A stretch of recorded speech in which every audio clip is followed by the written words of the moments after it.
아내와 아기가 조리원 퇴소하기 전에 이걸 미리 안 해둔다면 어떻게 될까요? 뚝배기. 오늘 영상에서는 제가 실제로 육아하면서 준비한 모든 걸 하나씩 보여드릴게요. 저는 이제 100일이 좀 지난 아기를 키우고 있는 아빠인데요. 아기를 낳고 고생한 아내가 회복하는 시간 동안 아빠가 준비하면 정말 좋은 내용들을 영상에 담았으니까 아내분들은 남편에게 무조건 공유, 아빠는 영상 길지 않고 짧고 굵게 준비했으니까 끝까지 꼭 들어보시고 아내와 아기를 맞이하시는데 도움이 되셨으면 좋겠어요. 자, 첫 번째로는 세탁기 청소입니다. 세탁기의 형태가 보통 이렇게 워시타워라든지 워시콤보라든지 통돌이라든지 뭐 이렇게 세 가지 중에 하나일 것 같은데요. 저는 LG를 쓰고 있기 때문에 LG전자 제품을 기준으로 말씀을 좀 드려볼게요. 다른 브랜드 제품들도 크게 뭐 다르진 않을 것 같아요. 세탁기 같은 경우 처음에 먼저 보면은 이렇게 세제함이 있고 그 다음에 이 문 안쪽에 고무 패킹이 이렇게 있겠죠? 고무 패킹이 있고 그 다음에 이제 안쪽 유리 문 쪽이 있고 그 다음에 이제 배수 호스 이렇게 있고 그 다음에 마지막으로 통세척 할 수 있겠죠. 세제함 같은 경우 꺼내서 분리해서 세척을 해야 되는 이유가 이 세제함에서 세제를 쓰시다가 아기가 이제 오시는 순간에는 아기들은 이제 그런 성인 세제를 쓰는 게 아니라 아기 세제를 사용하시게 될 거예요. 근데 이제 이거를 쓸 때마다 성인용 세제 썼다가 아기 세제를 썼다가 이렇게 계속 바꾸면은 아무래도 세제 잔여물이 좀 성인용 세제에서 남을 수도 있고 그런 상황에서 그냥 아기 세제를 계속해서 사용하시는 게 저는 더 추천드려요. 어쨌든 저희가 입는 옷들도 아기를 안거나 했을 때 접촉하는 부분들이 있다 보니까 이렇게 아기 세제를 계속해서 사용하시려면 기존에 썼던 성인용 세제를 빼시고 세제함을 세척을 해주셔야겠죠. 그래서 그 부분들 세제를 청소해 주시고 그 다음에 이제 건조기 부분은 크게 뭐 할 건 없는데 콘덴서가 있는 삼성 모델이라든지 이거는 이제 LG 거라서 자연스럽게 자동으로 이제 세척해주는 모델 기능이 있는데 먼지 거름망은 둘 다 동일하게 여기 있을 거예요. 그 먼지 거름망 꺼내서 청소해 주시고 세탁기는 통세척 돌려주시면 되고 건조기는 그 통살균 모드 있을 거예요. 그걸 돌려서 세탁기와 건조기를 처음 썼을 때처럼 초기화해준다라고 생각을 해주시면 좋을 것 같아요. 월시콤보나 통돌이도 마찬가지로 그런 이제 배수망이라든지 안에 있는 필터라든지 세제함이라든지 통돌이 같은 경우 이 안쪽에 이렇게 세로로 길게 먼지 거름망이 있죠. 이런 것들 그리고 세제함 부분들 동일하게 청소해 주시면 좋을 것 같아요. 디테일한 청소 방법들은 굳이 제가 설명 안 해도 될 것 같습니다. 자, 세탁기와 건조기 준비가 끝났다면 그 다음은 이제 아기의 용품들을 세탁을 해서 준비를 해주셔야겠죠. 아기 손수건, 천기저귀, 그리고 빨래 건조대, 빨래망 이렇게 네 가지인데요. 손수건하고 천기저귀 같은 경우 세탁 방법을 뭐 여러 번 세탁을 하시거나 헹굼을 여러 번 하셔가지고 그 통으로 한 세트를 뭐 두 세트, 세 세트 이렇게 작동을 해주시는 분들도 계시는데 저 같은 경우 그냥 아기용 모드로 해서 5회 정도 헹굼 맥시멈이 5회였거든요. 그렇게 해서 세탁을 진행을 했고 처음에는 빨래 건조대에다가 이 손수건이나 천기저귀 이런 것들을 널어서 건조를 진행을 합니다. 그렇게 했었는데 지금은 손수건, 천기저귀 이런 거 모두 다 그냥 건조기로 바로 세탁이 끝난 다음에 옮겨서 건조를 진행을 해버려요. 건조기로 진행했을 때 장단점은 일단은 건조를 바로 하기 때문에 시간이 빠르고 편해요. 세탁기에서 건조기로 옮기기만 하면 되니까 빨래 건조대에다가 널어야 되는 수고가 없고 그렇게 해서 나온 그 건조된 결과물들이 조금 더 뭐 스팀 살균 기능이라든지 이런 것들을 활용을 하시면 훨씬 더 깨끗하고 아기한테 무해한 상태로 건조가 진행이 된다라고 저는 생각을 하고 있어요. 근데 단점이 하나 있는데 이 손수건의 모서리 부분들, 이 가장자리 부분들이 되게 쪼글쪼글해지고 손수건들이 구겨져 있어요. 그런 구겨짐이 발생이 되는 게 접을 때 좀 이렇게 칼각이 안 잡히고 이런 것들이 조금 스트레스가 되는 경우도 있는데 그런 거 크게 신경 안 쓰게 되더라고요, 나중에는.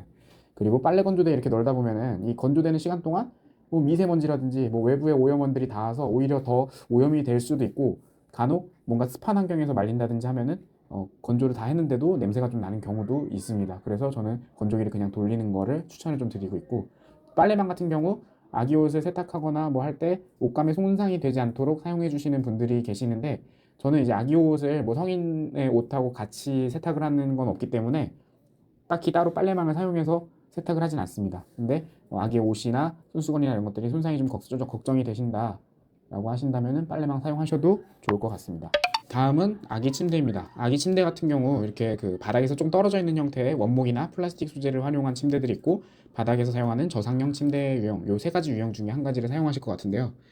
세탁이 힘든 이런 뼈대 구조들 뭐 크게 아기가 닿는 부분은 아니지만 그래도 사용하시기 전에 물티슈 같은 걸로 좀 닦아서 사용을 해주시면 좋을 것 같아요. 그리고 아기가 닿는 이 패브릭 부분들, 침구류 부분들은 세탁을 잘 하셔서 사용을 해주시는 게 아무래도 좋겠죠.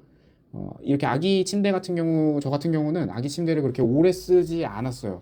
그러다 보니까 이 아기 침대는 새 거를 굳이 사시는 것보다는 중고로 당근을 활용하시는 거를 추천드려요. 얼마 못 쓰고 또 쓰고 나서 다시 판매를 하기에도 훨씬 부담스럽지 않게 사용하실 수 있을 것 같아요. 우리 아기가 처음 쓰는 용품이다 보니까 자꾸 새 거를 사고 싶은 욕심이 생기는데 막상 사놨는데 별로 안 쓰는 걸 보게 되면 오히려 속상하는 경우가 있습니다. 네. 그 다음에 기저귀 가리대. 저 같은 경우 이것도 당근을 했어요. 새로 새 제품을 사용하는 것도 괜찮지만 이게 크게 오염이 될 일이 없는 부분들이 많더라고요. 실제로 이 기저귀 가리대에서 뼈대 부분은 아까 말씀드렸던 침대처럼 닦아서 사용하시면 되고 밑에 아이가 까는 이 눕게 되는 이 부분은 대부분의 그 엄마들이 밑에 패드를 두고 써요. 왜냐면 아이의 오줌이나 똥이나 그런 것들이 묻을 일이 있기 때문에 패드를 다 넣고 이렇게 사용하시기 때문에 크게 이거를 새 걸로 사야 될 이유를 잘 모르겠더라고요. 대신 당근에서 이게 인기가 많다 보니까 이렇게 기저귀 가리대 해가지고 딱 뜨면은 바로바로 이제 사라지는 그런 걸 보실 수가 있어요. 그래서 좀 손만 좀 빠르시다면은 당근 사용하시는 걸 좀 추천드리고요. 이것도 마찬가지로 뭐 세척을 크게 해야 될 부분은 없고 잘 닦아서 사용해 주시면 될 것 같습니다. 네, 다음은 이제 모빌입니다. 모빌 같은 경우도 사용하시는 기간이 얼마 되지 않기 때문에 당근 하시는 걸 추천드리는데 얘도 마찬가지로 인기 품목이라서 당근에 거의 올라오면 바로바로 사라지는 걸 보실 수 있습니다.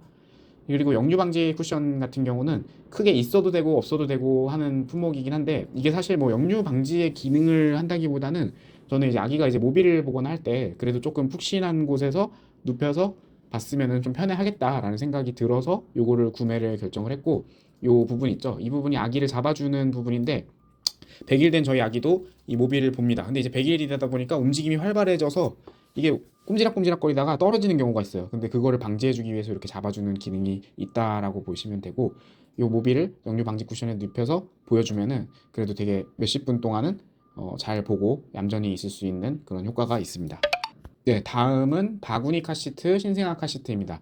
이 바구니 카시트는 병원에서 조리원으로 아이를 이동할 때, 그리고 조리원에서 집으로 아기를 이동할 때, 그렇게 딱 두 가지의 상황에서 쓰신다라고 볼 수 있는데요.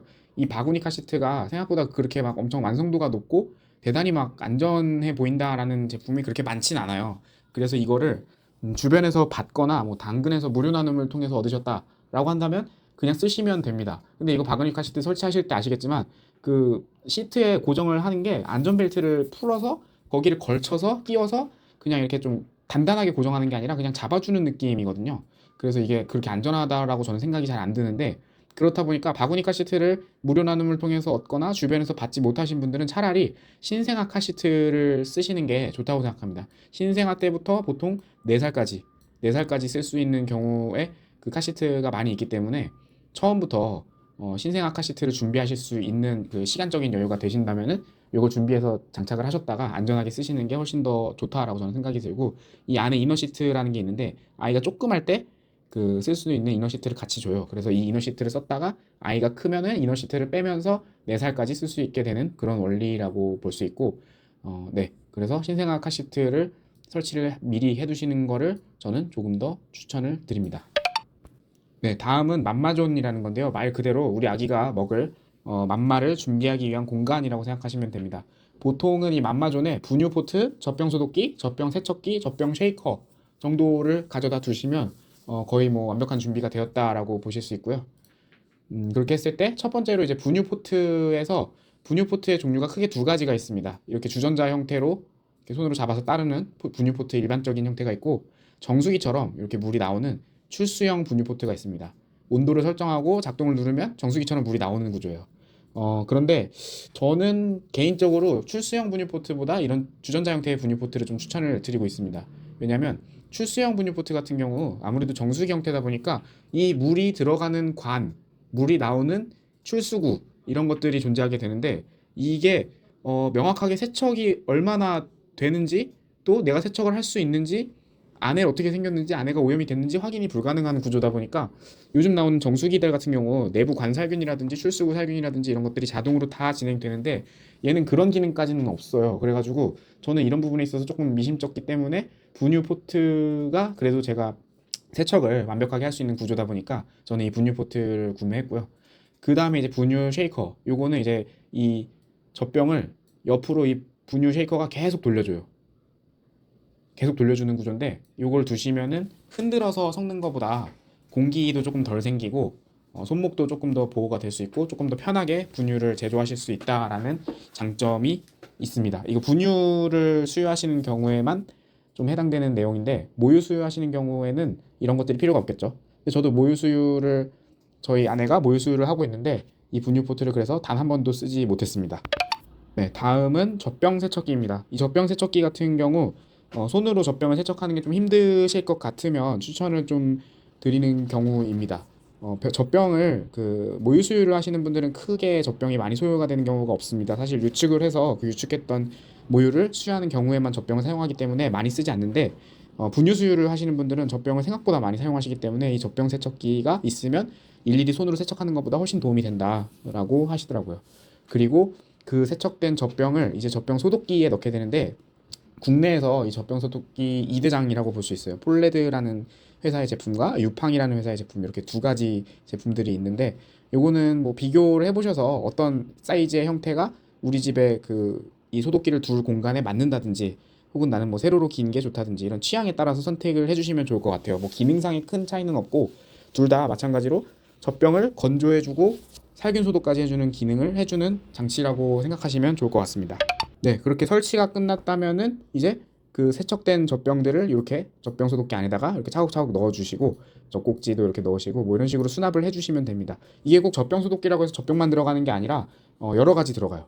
저 같은 경우 이제 아내가 모유 수유를 하다 보니까 유축기 할 때 사용하는 깔때기가 있어요. 이 깔때기도 사용하고 나서 세척을 해줘야 되는데 요 부분 다 분리가 됩니다. 그래서 분리 세척을 해서 요 유축 젖병 소독기 안으로 집어넣어서 세척을 해주고 있고 아기가 사용하고 있는 쪽쪽이도 세척을 한 다음에 마찬가지로 소독기 안에 넣어서 세척을 해줍니다. 이 소독기는 정말 좀 많이 편리하게 만들어주는 제품인 것 같아요. 이 소독기가 없다면 이제 열탕 소독을 해야 되는데 매번 물을 끓이고 거기에 담갔다가 빼고 건조를 하고 이런 과정들이 생각보다 번거롭기 때문에 저는 이 젖병 소독기에 대한 만족도가 매우 높습니다.